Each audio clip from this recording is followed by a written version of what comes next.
excited to see all of you. We had some great questions come in this week, but if you're joining me live, I would love to get your questions answered in real time because we are here for the next 20 minutes answering your questions. And Alexis wrote in and said, how often do you live stream and do you see it helping your growth? So this is a really great question because we've been talking a lot about live streaming lately.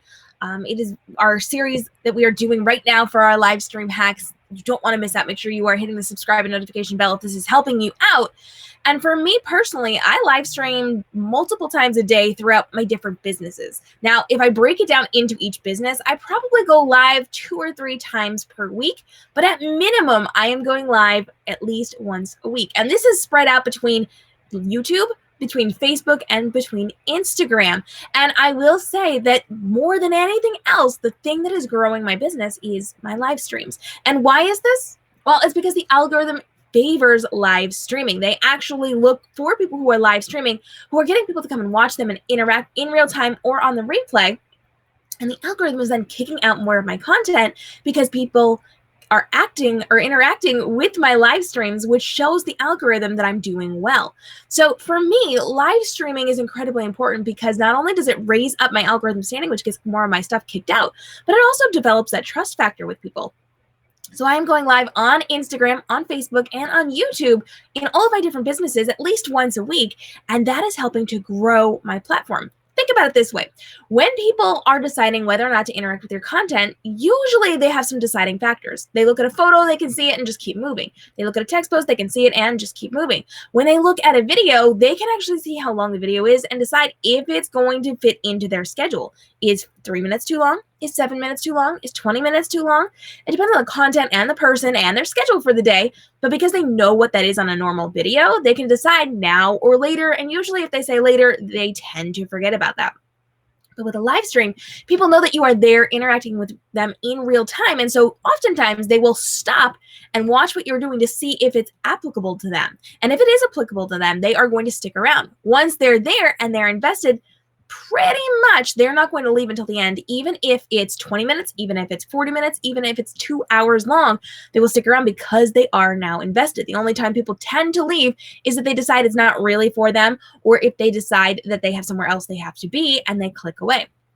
But for the most part, it gets longer engagement, better engagement, because you're talking in real time. You get more comments coming in on that as well, as opposed to a video where people will watch through and then leave one comment during a live. You can get them to do all sorts of different types of comments and interactions. In fact, if you were here with me live, I would love to hear from you guys. Jump in my comments below and let me know your questions for today's Ask Me Anything. We are talking Facebook, Instagram, Twitter, Snapchat, IGTV, YouTube, TikTok, your newsletters, your blogs, your websites, all those fun, fabulous things. I would love to get your questions answered for you. So, Alexis, that was a great question. Thank you so much for asking about live streams. It 100% helps my growth, and it is right now one of the biggest factors in determining my growth in what I am doing in all of my different platforms. And we actually had a question come in about something I'm working on right now. We're going to get to that in just a few minutes, but it is totally connected to this, so stay tuned because big things are coming in connection to this question. All right, the future tech is here, was on our YouTube page this week and commented, this is perfect. I had this in mind yesterday and you just posted about this. Well, hey, great minds think alike, and I am so glad that you found our video helpful to you. We were talking all about more live streaming questions, so make sure you guys check out that series because it's really going to help you out in what you're doing with your live streaming to grow your platforms.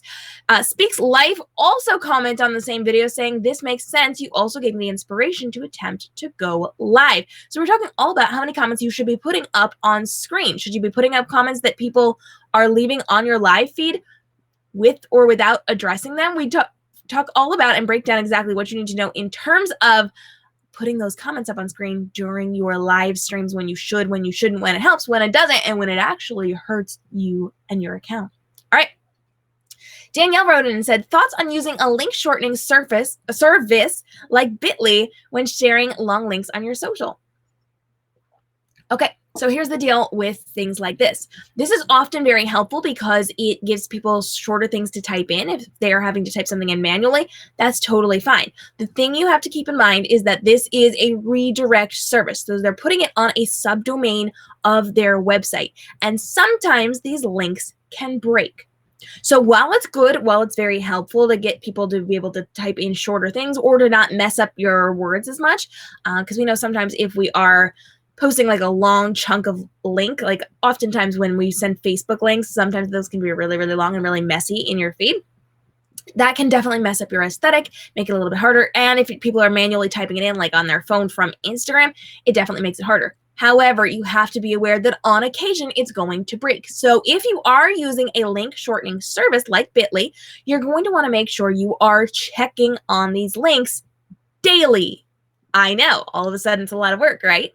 But if this is something important, like sending them to your newsletter or sending them to a video you need them to see for something, you got to make sure that it's something that is going to continually work for you. So for me, when I've got subdomains on my website, this is something I do a lot within my own business. Let's look at my author life. When I have people going to my buy links for my books, instead of sending them directly to an aggregator that I use to kind of get all those links in one place, I am sending them to a subdomain on my site. So that goes from, I had a new book out yesterday. It was a Mulan retelling. So it's mulaninfo.kmrobinsonbooks.com. And I created that on my website and then used it to redirect to the main link to send them out to Amazon, to send them to iBooks, to send them to wherever they happen to be buying it, on Barnes & Noble or whatever. And I did that myself. Now you can do that through a service like Bitly, but you do have to manually go in and check and make sure that that's working for anything that's an important link. So if it's like a one-off thing, fine, whatever. But if it's something that you want to make sure that people are actually getting access to, you have to take the time and effort to actually check these things.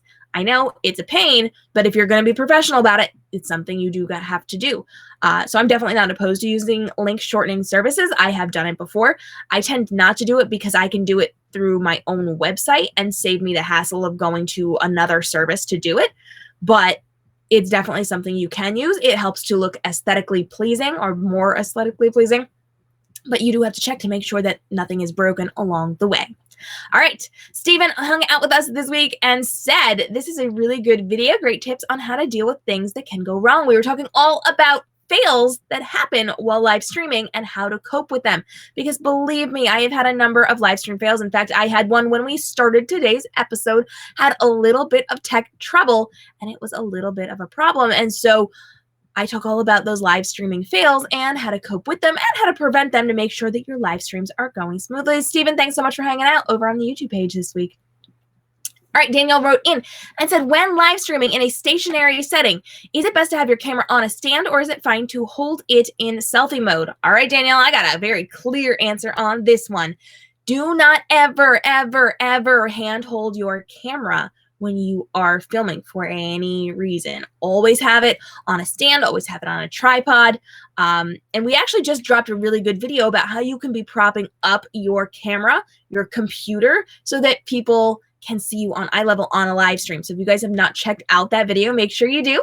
I actually use a stack of books to prop up my computer on so that it is at eye level, so that you're not looking up at me or you're not looking down at me when we are live streaming. And it's incredibly important to do that when you're live streaming in any setting. Now, if you are using a phone, I do recommend having a tripod. I went and lost my tripod while I was traveling. It's here somewhere. I just haven't found it yet. So I only have a great big giant tripod next to me that I've been using the last couple of days. But it is incredibly important to have your phone on a tripod so that it is steady, because you do not want shaky video. And guess what? You cannot physically hold your camera still. Period. It doesn't matter if it's your phone. It doesn't matter if it's a camera. It doesn't matter if it is a computer. You cannot hold your camera steady. As a highly trained professional photographer and videographer of over a decade, I am telling you right now, it is physically impossible to hold your camera steady. Even on a monopod, I cannot, as someone who is trained to hold exceptionally still for an hour-long wedding service, I cannot hold it steady enough. And so you do need to have a tripod of some sorts. There are all sorts of ones that you can get over on Amazon. We've got some listed over at kmrobinson.com/tools you can check out, but you do need to have one. You can have a little tabletop one for your phone. You can have a full tripod with your ring light that it goes right on there. You can have an actual full-length tripod. You can prop it up on books. Doesn't matter what you do. You just have to make sure that it is steady. In fact, when you are on location, this is incredibly important as well. And I know you can't always do that. Sometimes you do have to handhold while you are like walking or you're on location somewhere. But they do have rigs that allow you to hold a pole and it will steady it. So there's a balance on it to keep it a steady stream while you are live streaming. And that will make not only your stream look better and more professional, but it's going to keep people there longer. Because the second we start going on that glitchy, like bouncing around nonsense that we see on hand-holding live streams is the second people start to click away. It gets really hard. So you want to make sure that you have some way of steadying your camera or your phone or your computer. We have some tips over on the channel, so make sure you are checking that out as well. Silver Paw Studio actually jumped into the comments and said, so true, it's very tough to hold and very tough to watch. They're super cheap or lots of DIY ideas. Exactly. Prop it up on books, baby. I do it. Right now, my computer is sitting on a stack of 1, 2, 3, 4, 5 different books. And that is how it is up on level with me because I have a very tall torso. And so I am on a tall desk with 5 books underneath. And that is how I am streaming right now. So always, always, always prop it up or get a tripod, which I do recommend the tripod. It's a little bit safer. But if you are using books, have a book down. Oh, gosh, I wish I had planned that a little bit better. Let's go with have a book here and then put a book here and use your phone right here so that it does not slide out. Okay, little help there. All right, let's move on. We've got lots of questions that came in, but if you are joining me live, I would love to get your questions answered. We are here for another 10 minutes or so, so go ahead and drop your questions down in the comments below, and let's get your social media questions handled. Alexandra hung out with us on our video on how many comments we should be putting up on screen and when we should and should not be putting them on screen during a live stream. She says, comments can sometimes throw me off during my live. Thank you for talking about this. Love your plants, by the way. Well, Alexandra, thank you so much for watching the videos and thank you so much for loving on my plants. I am a big fan of succulents, if you guys haven't been able to tell from my videos. And I agree. It is so easy to sometimes get thrown off by comments. I just launched a brand new platform we're going to be talking about in just a minute because I have some tips and tricks for you guys. And oh my goodness, I've never had comments come in so quickly and so repetitively from the new audience that I'm working with. And it definitely had some impact on my live streams because it was very, very hard to moderate all of those questions and still host and still talk to my guests and still do all of the things. And so you do need to be aware of how many questions are coming in, how many comments are coming in, and then what you're putting up. Because if it's distracting to you as the host, it is definitely distracting to people who are watching it. So we talk all about when you should and should not be putting up those comments on your live streams. In that video, make sure you hit the subscribe and notification bell and check out that video to extend what you are doing on your live streams. All right, Alyssa wrote in today, and she said, I think it's been asked before, but my goldfish memory wants to know if you have a lower count of likes but a high engagement rate on Instagram, does Instagram then say, hey, people think that this is relevant and kick it out to more people? Okay, so let's talk about this.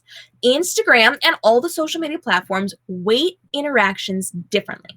And we have talked about having a lower follower count and a higher engagement rate. So if you have 10 people who follow you, but 100 people comment, that tells Instagram that you are doing really well. But if you have 10 people following you and only one person comments, that tells Instagram that 10 people were interested in what you had to put out there. But when they saw this, they didn't care about it. And so if you have a higher follow rate and a higher follow rate and a lower engagement rate, that tells Instagram's algorithm that you're not giving the content that people want to see. They will show you less. If you have a lower follower rate but a higher engagement rate, that tells Instagram that whatever you're doing is so good, it's pulling in people outside of your audience, and therefore they're going to kick it out more. So now let's look at those likes versus engagement in terms of comments on Instagram. It does not really matter how many likes you have because likes are weighted less than comments. And this is because it takes less effort.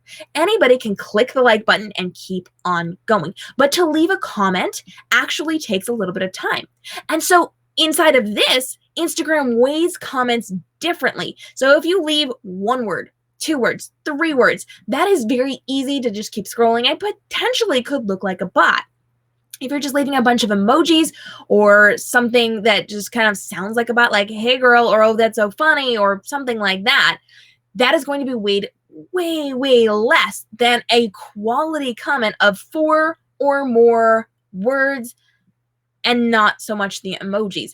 So if you have a quality engagement, a quality comment that you can then have a conversation on, that is weighed higher. So if you can get longer comments, you're going to do better than if you get shorter comments or if you get likes. So honestly, likes are weighed in a little bit. They're taken into consideration a little bit, but do not be worried about your number of likes because the algorithm doesn't really care. They're looking for the comments. They're looking for the interactions. They're looking for the true engagements that keep people on the platform.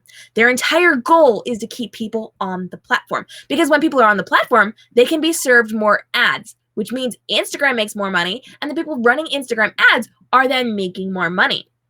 So if you can create a conversation, if you can create those comments, if you can keep people on the platform long enough to leave 5, 6, 7 words on your post, and then you can respond to them and then they can respond to you again, all of a sudden that tells the algorithm that you are doing something good and you are helping to keep people on that platform, which they can then make more money off of by serving more ads because they're there for prolonged periods of time. And you did that and they'll reward you by showing your content to more people. So likes are cool, but engagement is way better in terms of comments and longer comments that then elicit conversation. All right, let's keep going. Ada hung out with us on our video this week all about live stream fails, how to avoid them, and what to do when they happen. And she said, oh, these are great tips. I have been meaning to do one on YouTube, so this is really encouraging to feel prepared. New sub here. Well, hey, Ada, I'm excited that you are joining us here on KM Robinson and Social Media for Bosses. I am super excited to see you, and I'm really interested in what you're going to be doing on your live stream on YouTube. We've been talking all about how you can take advantage of live streaming on Facebook, on Instagram, and especially on YouTube. And I've been teasing you guys saying I've got something really, really, really big and massive coming for you. And I am so incredibly excited because this is going to change the way you're doing a live broadcast, grow your platform specifically on YouTube and Facebook. And I'm basically doing like all the work for you. So stay tuned because big things are happening and I can't wait to show this one to you. And thanks so much for checking out that video. Danielle wrote in and said, lots of people come back later to watch live broadcasts. How often should you go back and check for new comments? Okay, so here's the deal. When it comes to live streaming, the live streaming platform will notify some of your followers within the first 5 to 10 minutes that you are live. They do let people know, but it can be one of those things that people don't always show up necessarily live for. And so you do get a lot of traction on your replay. If you were live and you were interacting with people, remember that keeps people on the platform longer. And again, YouTube, Facebook, Instagram, whatever, they are looking for people to stay on the platform. So if you've created good content that gets people to watch your content, you're good. But if you then go back and have those conversations and you have those prolonged discussions with people, that's going to tell the algorithm that you are doing your job even better than they thought, which means if someone comes and watches your replay and comments on it, and then you comment back, and then you start a conversation, obviously, to the algorithm, that is going to show that you are getting more traction on that live stream, which means they're going to organically kick that live stream out to more people. They're going to recommend it to more people. They're going to show it to more people. It's going to be in the recommendations over on the side of YouTube. There are so many good implications that come from going back and having those conversations. But not only your algorithm standing, but the people who are joining you in the replay will be more encouraged to join your live, because if you're taking the time out of your day to comment back to them on a replay after you've been done with this, after you have walked away, they are going to be much more likely to show up to your lives, which again will help your algorithm standing and will develop that sense of trust with them that will eventually lead to more sales for you. Makes sense, right? So it is really important for you to be monitoring your comments. Now, typically, I do recommend when somebody comments, it will usually send you a notification. When you see that notification, if you can, go in and comment back. Don't wait too long, because the algorithm pays attention to how long you take to respond to people. It's a thing. And so as often as possible, you should be going back and checking for new comments. Now, sometimes you don't get those notifications. So when you notice them, all of a sudden, you got to pay attention and you have to comment back. So go in and check manually as often as you possibly can. But the second you get those notifications, if at all possible, go in and handle it. If not, handle it that night, because it all comes down to how you are taking care of your viewers for the algorithm and for developing trust in your business. Always, always, always hit people up in the comments after. Naza hung out with us and said, this info is so helpful. I'm starting to do some more live streams and I am looking forward to implementing these great tips. Going back to watch your other content on this. Well, Daza, thank you so much for hanging out with us. We do appreciate you being here. And I can't wait to see what you're doing inside of your live streams. I'm going to have to check it out. So please go ahead and drop me a line. Let me know when you're doing the next live stream. And I would love to come be in your audience as you are live streaming to cheer you on and ask really great questions to give you something to chat about while you are on air. And I do hope you enjoy the rest of the Livestream Hacks series here on our YouTube page. If you guys have not hit the subscribe and notification bell, now's the time. Danielle says, how important is it to respond to every comment on your posts? Okay, well, we touched on this just a little bit in the last question. How important is it to have those conversations with people? It's pretty important. It is important to the algorithm, and it is important to your fan base. They want to know that you are interacting with them. If you are some god high in the mountain that no one ever sees and no one ever talks to, but you just produce all this really great content and it's really hard to reach you, that's nice if you're like a celebrity, but like how often do you freak out when someone you respect and look up to responds to you? So the more comments you can respond to, the better you are going to grow your business and the more trust you're going to establish in it. And the more the algorithms are going to like you, which kicks your content out in a more organic way so that you're not paying for ads and all those fun, fabulous things. So is it important to respond to every comment on your posts? Yes, it is. Slight caveat, if it looks like a bot post, you should probably delete it because that is not going to help your account, especially if the algorithm starts to see some of these posts over and over and over again. It will think maybe you hired a bot service to do that. So delete anything that looks potentially like a bot. Don't interact with things that could potentially be a bot. But if you have a quality comment, get in there and have conversations. Or if you have something that could potentially be a bot, turn it into an actual conversation. So go and ask them. If somebody leaves some emojis or if somebody leaves like a 1 or 2 word comment, ask them a question. Get them to respond to you, because if you can turn that into a conversation, that shows the algorithm that you did not hire bots and you are actually creating conversation, which helps your algorithm standing. Make sense? All right.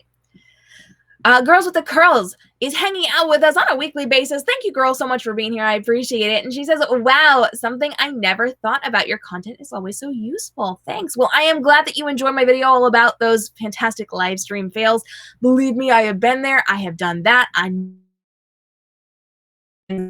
be fixing that or preventing that within your business, because live streaming is right now one of the best ways for you to be growing your platform. Danielle, I see that you are joining us live. Thanks so much for joining us, girl. Sorry that we were having some slight technical difficulties, but I'm glad that you are here now. Steve says, I'm looking into Instagram now. You have a new subscriber. Great tips. Well, hey, Steve, thanks so much for joining us. I appreciate you being here, and I can't wait to see what you're going to do over on Instagram. Alexis dropped a scale it. All right, I've been teasing this one a little bit as we've been hanging out and chatting today during our live stream. I did just launch a brand new platform. You guys know I am like growing all over the place. And aside from being a best-selling young adult author, beside being a photographer, beside being a social media marketing strategist and educator, I just launched a brand new platform called Toon Ladies. And this is all about webcomics, which I know, if you guys know me, that is not something that would generally be connected to me, but I've discovered it's a different type of storytelling. And because I'm a fiction author, I'm kind of connecting my lives over here. It's a fun way to do it. And I just launched a brand new platform. It is a live talk show and a live podcast, and it has gone so well. I launched it on Sunday. Today is Wednesday, and I've already got hundreds and hundreds of views on the video. The very first live talk show episode I did and the videos that I put out, hundreds of watch hours and tons of subscribers, both on my YouTube and on my Instagram, where I'm focusing my efforts for the launch of this platform. So my strategy to scale this one is actually something that is very helpful to most entrepreneurs. If you're an online-based entrepreneur, if you're an educator, if you're a coach, if you're a strategist of any kind, this is going to be really, really helpful to you. And that is to use guest stars to scale my business. I am coming into this brand new area. It's a brand new niche that I am not involved in. I have never been involved in. I have not talked or interacted with people in this space before, outside of a tiny little focus group I've been working with. And I am stepping into this as an authority. And I am growing significantly. And it has been Sunday, Monday, Tuesday, hello, Wednesday. And I am already significantly growing faster than I have on any of my other platforms. And it's because I'm leveraging my guest stars. And so I am bringing people who are known in the industry onto my live stream shows and my podcast and my videos.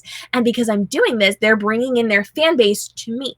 So all of a sudden, I have done one talk show episode with one person. And I have 2 months worth of celebrity guest stars lined up for this, and they are bringing me fans in a space where I am not known. I have never shown my face. I have never spoken, and I am growing significantly. So creating a live broadcast interactive platform like this, and then bringing in industry leaders and people who are educating and people who are interacting with them is significantly growing and scaling my business. And I do have some businessy things that I am scaling inside of this particular platform.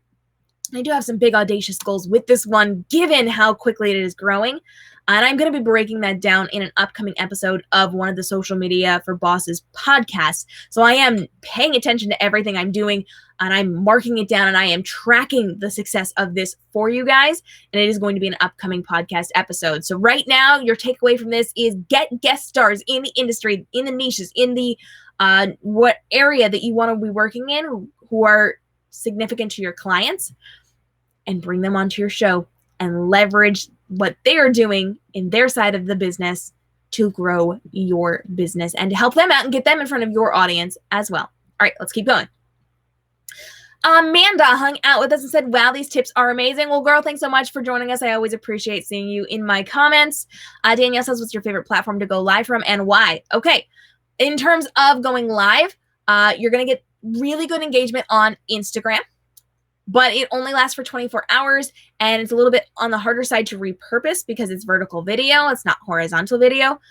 So Instagram is fantastic if you want people to show up and interact with you in real time.